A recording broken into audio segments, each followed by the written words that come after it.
Welcome to Loudmouth News. Coming at you from Seattle. Home of championship football. Baristas wearing costumes. And of course, legalized weed. Okay, so MJAC 2017. That was that big conference in Los Angeles earlier this month. Yeah, big investor conference put on by Investors Hub, powered by Canna Broadcast Media, CBMJ. CBMJ. Apparently, they were not hard to find. So CBMJ they were everywhere. I mean, you couldn't look on the pens, on the shirts that everybody was wearing, on the little notepad you got, in the bag that you got. Canna Broadcast Media was hard to miss with all their promos, like you said, T-shirts, and apparently there was a cocktail party for the people who attended the event. Well, that must have cost them a fortune. No, evidently, I mean, there was television coverage, there was coverage everywhere, but apparently it was part of the deal they did with Investors Hub, because Investors Hub wanted to get their television commercials on air, and CBMJ was the only company that was able to do it. Apparently, people from all over the world showed up at this event. Yeah, there were people from England, there were people from Texas. Really? That's not one of the states on our list of legalized cannabis. So do you know that who were some of the vendors? I'm going to ask you this question.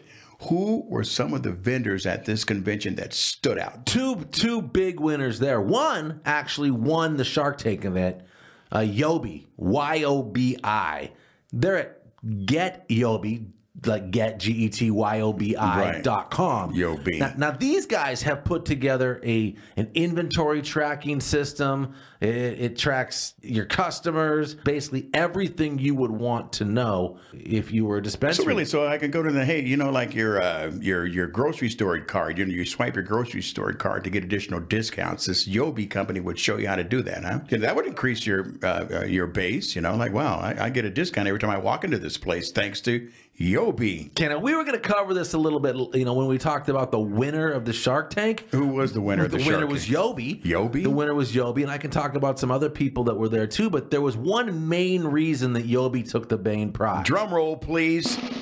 Well, it was opportunity. See, I will not name their name, but there was another company that actually got to the market first and went to dispensaries and put quite a few of these systems in, but then they lost all of the data. I know. It was Tesla. He had all the great ideas about electricity first, but he lost out when it came to the patent. Is that what you're telling me? You know what happened? They did. They lost all of the dispensaries' data. It took 6 months worth of data was lost, evidently. Goodbye, data. And there really wasn't much they could do about it. So you had a whole bunch of people who had invested into a product and had lost all of their data and were completely upset. Here comes Yobi. Guys are pure software developers, and been working for municipalities all over. Solid group, follows all of the protocols for backup data storage. Mm-hmm. And as soon as people heard that, one of the guys on the Shark Tank said, "Hey, how many dispensaries are in the audience right now that want to talk to this guy when we're done?" There must have been 50 people raised their hand, at least. Wow. 50 owners of dispensaries right there. And when the guy won, that's who he was mobbed by. It wasn't by a bunch of people congratulating him. It was people saying, "Hey, I want to get your product." So Yobi is not the only Yobi out there, but Yobi is the one right now that's the most effective based on information. Yobi's the one that's not going to lose your information. Right. That's kind of a big deal. That's I don't know who you are. Software guys, not guys. How does somebody allow something like that to happen? Just on the brink of success, and then screeching halt. We lost all the info. I did hear that they offered all of their customers 1 free month for losing all their data. This is, my friends, an outrage. That's sketchy. Again, is that the name of that company? The other company that lost out was sketchy? Not going to go there. Not going to go there. Anybody in the business knows who these people are, and they're not doing business with them anymore, because now there's Yobi, and you can do business with Yobi. It's a better built system. It's better thought out, and it has all of the security backups. If Yobi were, they back up every hour. So if Yobi were to lose all your data, the most you would lose is an hour, not 6 months. Yeah, that's unacceptable. That's bordering on being ridiculous. So what is Yobi going to do with the $20,000 of advertising they walked away with? They walked away with $20,000 worth of advertising with Investors Hub. They also walked away with $10,000 of advertising with Loudmouth News. Hey, that's us. So who knows? At some point, we may do a segment where we talk about them. Hey, we might get somebody from Yobi in here, and we could sit down and do a Q&A with them. GetYobi.com. These guys they really put on a fantastic presentation. But, you know, this is something we normally don't do at Loudmouth News, but, you know, we spent quite a bit of time on Yobi. Yobi should be thanking us for all this free advertising, but they are the winners. Oh, okay. I see what you did there. So what does the future for Yobi look like now that, you know, they've had this exposure down in LA, and people that own these dispensaries are leaving? Honestly, the baseline is $1,000 subscription a month, and it kind of goes up from there. But from what I could tell, these guys were writing orders. Can I take your order? Wow. Straight up writing orders. Remember back in the day, we used to write a lot of orders. You were one heck of a salesman.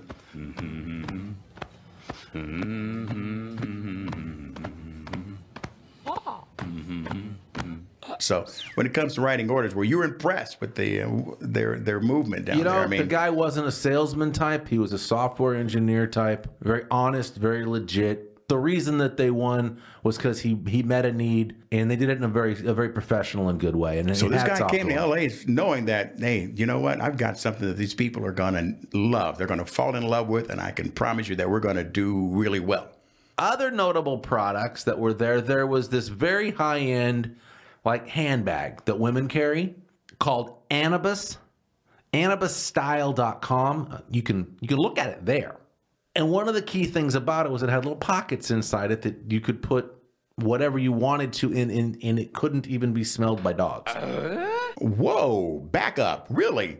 And it was really interesting because walking around this conference, there was kind of a people would walk by, and there was oftentimes this aroma that would kind of follow people as they walked around. Yeah, well, yeah, it's like, oh yeah, this guy or that girl, or wow, that group. Yeah, and there were products being shown and so forth, and but this particular handbag, they had it loaded up, and you could put your nose up to it and everything else. And evidently, how about like a police dog? Supposedly, a police dog cannot detect it. But more importantly than that, it's not like they weren't selling it as a way to do contraband, other than just to remain discreet. I can smell you. And to not be walking around with a big old smelly bag. Right. It is the Ziploc baggie on steroids, unbelievably. Just like Loudmouth News, some cannabis is loud too. You can smell it, like you said, a mile away. Like, wow. Right, yeah. Yeah, really nice product. Really nice product. There was honey. There was honey there that had CBD in it. Honey? The investors were tending to shy away from the CBD companies, but it was a neat product, and they were giving little samples out. We talked about things that stood out. The other thing that stood out was they had a group there that was just doing like ancestry, like DNA, you know. What's that got to do with cannabis? Nothing. And that's why it stood out. Okay, that's why they stood out, right? What it had to do with was a high net worth conference with a lot of publicity around it, a very solid attendance, and for that, you know, I mean, they have a pretty broad market. I mean, who doesn't have DNA? Bingo. Dino DNA. Yeah, who doesn't have DNA? Right. So the other key media piece here that ties into the investor side is the Cannabis Stock News guys. CannabisStocksNews.com. Now they also, I mean, they talked about what they saw there, and they have a whole recap of the MJAC 2017 conference at CannabisStocksNews.com. Wow. How is this going to happen? I mean, for your investment to show some sort of growth, you're going to have to advertise. And so you obviously you can't do print media. You can't do television. So the MJAC 2017, that was the event. The event was brought to the investing public by Investors Hub, the voice of the retail investor, and powered by CBMJ, Canada Broadcast Media, who brought mainstream media attention to investors throughout the U.S. How did we land at the convention? Can you answer that question, or is that something we can't answer? I think if you want to know how we fared, you could go to cannabisstocksnews.com and see what I read a little bit about that, and I was just going through all these words, and I was just looking for loudmouthnews.com, and guess what I found? I found loudmouthnews.com a lot. A lot. That's what we were looking for. Mainstream media is now a possibility thanks to CBMJ. CBMJ. I know you brought him up, but you know, we have to mention the winner of this Shark Tank that happened in Los Angeles at this event. Incredible opportunity. Yobi. Hats go out to Jeremy at Yobi. Loud applause, please, for Yobi. They won. And so all of this is and more is on loudmouthnews.com. So it's right here. Check us out. Loudmouthnews.com. That's us. This has been a Loudmouth News Break. If you want to hear everything going on in the cannabis industry, then turn into loudmouthnews.com. Let's talk about it.